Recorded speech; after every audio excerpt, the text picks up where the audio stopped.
조갑제 TV 시청자 여러분 안녕하십니까. 오늘은 4년 전에 세월호 침몰 사고가 난 지 4주년이 되는 날입니다.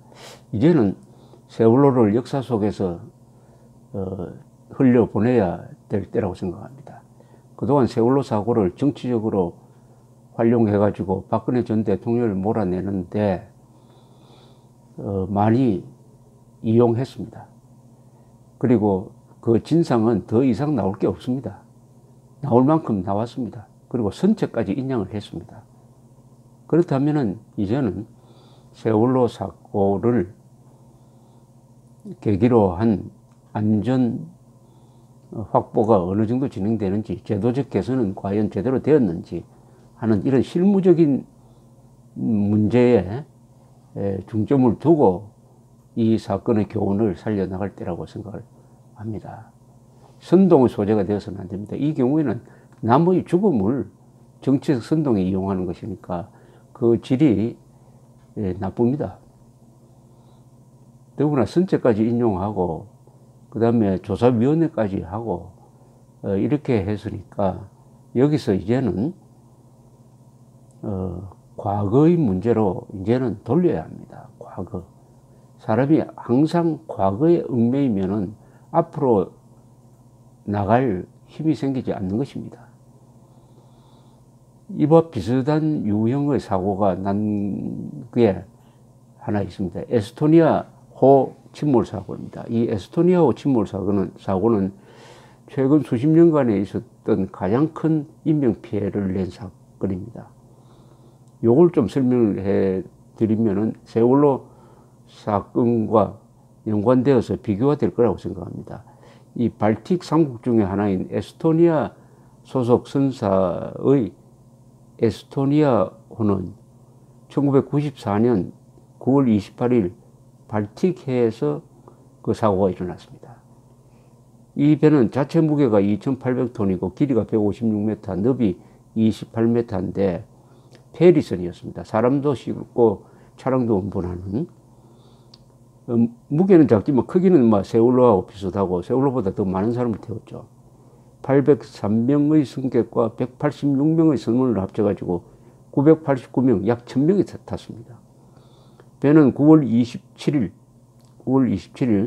저녁 7시에 에스토니아의 수도인 탈린을 출발해가지고 스톡홀름으로 향하고 있었습니다. 배는 화물을 적재 허용량까지 가득 실었습니다. 그런데 이 배가 출발할 때 왼쪽으로 약간 기울어진 상태였어요. 화물의 균형을 맞추지 못했다는 뜻입니다. 바람이 불기 시작했습니다. 세월호 때는 바람이 안 불었습니다. 초속 15 내지 25m의 파고는 4 내지 6m나 되었습니다. 그러나 출항 금지를 내릴 정도는 아니었습니다. 다른 페리들도 다니고 있었습니다. 이 발틱해는 항상 한 2,000척 정도의 배가 떠 있는 아주 분주한 해역입니다. 새벽 1시쯤 쇠붙이가 선수 배의 앞을 치는 것 같은 소리가 났습니다. 10분 동안 소리가 계속되더니 갑자기 배가 오른쪽으로 기울기 시작했습니다.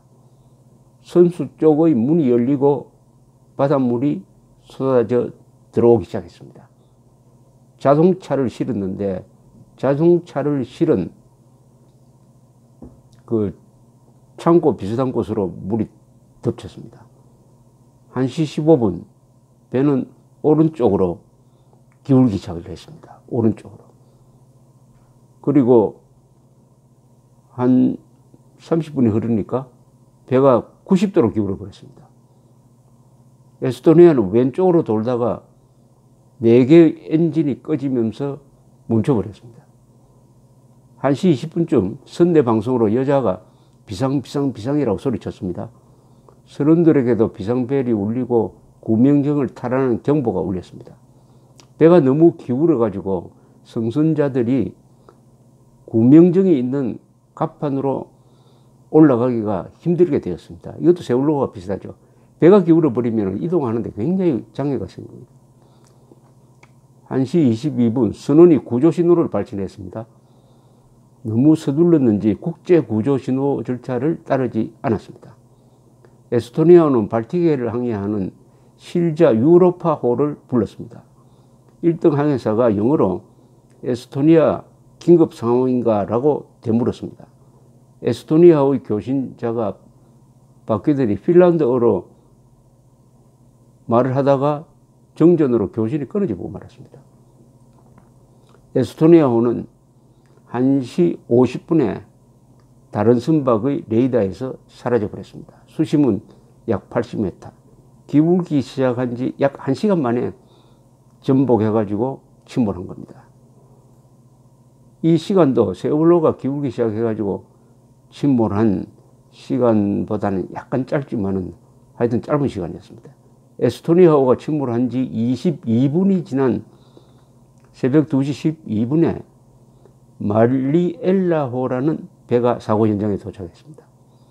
이 배는 구명불을 바다로 던졌습니다. 에스토니아호의 구명불에 타고 있던 탈출자 13명이 던져진 구명불에 옮겨 타가지고 구출이 되었습니다. 이 사람들이 탈출자들이 탄 구명불이 여기 있다 저기 있다고 이렇게 가르쳐 주었습니다. 이제는 헬리콥터가 오기 시작을 했습니다. 헬리콥터가 최초로 도착한 것은 승객들의 탈출이 시작한 지 90분 뒤였습니다. 세월호의 경우는 신고를 받고 해경의 구조대가 30분 만에 도착했습니다. 세월호에 도착을 했습니다. 핀란드 헬기 2대는 구조하러 온 다른 페리호에 내렸습니다. 이 한밤중이니까 아주 위험한 착륙이었다고 합니다. 이 헬기는 44명을 구조를 했습니다. 또 이사벨라호는 구조 슬라이드를 내려가지고 16명을 살렸습니다. 989명의 승선자 중에서 137명이 구조되었습니다. 137명. 그러니까 약 851명이 사망한 겁니다. 세월호보다 2배나 더 많이 죽었습니다. 배가 구조한 사람이 34명, 헬기가 구조한 인원이 104명이었습니다. 이제 시신 마지막 수습 작업을 했는데 33일 안에 93구의 시신을 인양을 했습니다. 상당수는 인양을 하지 못했습니다. 그리고 대부분을 인양을 하지 못했습니다. 이 사고조사위원회가 조사를 해보니까 310명의 승선자들이 그러니까 전체 승객 중에서 약 30%가 외부 갑판까지 올라와가지고 그중 160명은 구명벌과 구명정에 탔습니다. 이들이 주로 구조되었다고 합니다. 그리고 젊은 사람들이 주로 구조되고 노인들, 어린이들은 거의 구조되지 못했습니다. 그러니까 실종자 757명 중에서 650명은 배 안에 갇혀가지고 사망을 했습니다. 세월호도 마찬가지지만 배가 급하게 기울어 버리면 배 안에서 이동하기가 어렵다는 것을 알 수가 있습니다. 이 사고를 조사를 해보니까 주 원인은 선수 쪽에 있는 문의 잠금 장치가 파도를 막고 이탈하면서 문이 열렸습니다. 물이 그 자동차를 실은 공간으로 들어와 가지고 배를 한쪽으로 기울게 했다. 이게 원인이었습니다. 침몰한 에스토니아호를 인양하는 것은 기술적으로 불가능하진 않았지만은 이 관할국이 이제 스웨덴입니다. 스웨덴은 부패한 시신을 인양해서 보여주는데 반대하는 여론이 많이 생기니까 시신 인양을 더 이상 포기하지 않는 걸로 해버렸습니다. 그리고 배도 인양하지 않는 걸로 해버렸습니다. 그러면 어떻게 하느냐? 침몰된 배 위에 콘크리트를 부어가지고 덮어버리고 선박이 접근하지 말라는 표시를, 부표를 그 해상에 띄워 놓는 걸로 했습니다. 우리 세월호의 경우는 끝까지 마지막 한 사람까지 시신을 인정을 하고 그리고 선체까지 인정을 했습니다. 선체 인정하는데 약 4천억 원이 들었습니다. 우리가 한 것이 스웨덴이 한 것보다는 훨씬 더 철저한 시신 수습을 하고 사고 조사에 국력을 들였다 하는 것을 잘 알 수가 있습니다. 이런 에스토니아호를 소개해 드리는 이유는 세월호의 수습 과정 그리고 세월호의 구조 과정 이런 것과 에스토니아호를 비교하면은 세월호의 경우에는 선장이 도망간 그 부분을 빼고는 그 구조 상황에서 세월호가 결코 에스토니아호보다 뭐 늦었다든지 할 수는 없다는 겁니다. 오히려 세월호의 경우가 더 빨랐다고 볼 수가 있습니다. 그때 참 운이 좋은 게 하나 있었습니다. 그 123 경비정이 원래 이게 영해 침범물 단속하는 데인데 그때 아주 가까운 데 있었어요. 세월호에 가까운 데 있었습니다. 그래서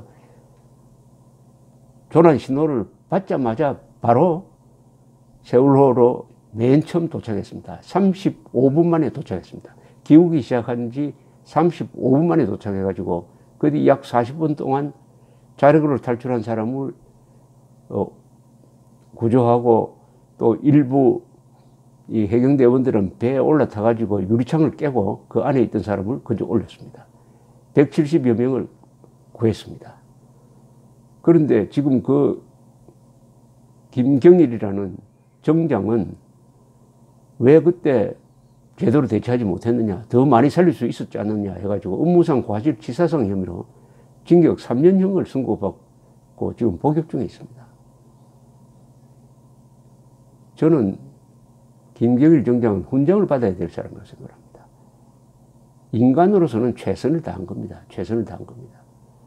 그런데 완벽한, 마치 그 사고가 물이 아니고 땅에서 이루어지고 구조할 시간이 충분히 있었던 것처럼 전제를 하고 이렇게 형사범으로 처벌을 했다는 것은 세계 어느 나라에도 없는 일입니다. 아무리 여론이 들끓고 하더라도 억울한 사람을 만들면 안 되는 것이죠. 스웨덴은 에스토니아호를 처리할 때 선체 인양도 하지 않고 시신 인양도 하지 않았습니다. 그렇다고 해서 스웨덴이 반문명 국가가 되는 것은 아니죠. 그러니까 정치적 선동이라든지 이런 걸 빼고 어떤 사건이 났을 때 사실과 과학에 기초해가지고 합리적으로 판단할 수 있는 나라냐 아니냐의 차이가 아닌가 이렇게 보여집니다. 감사합니다.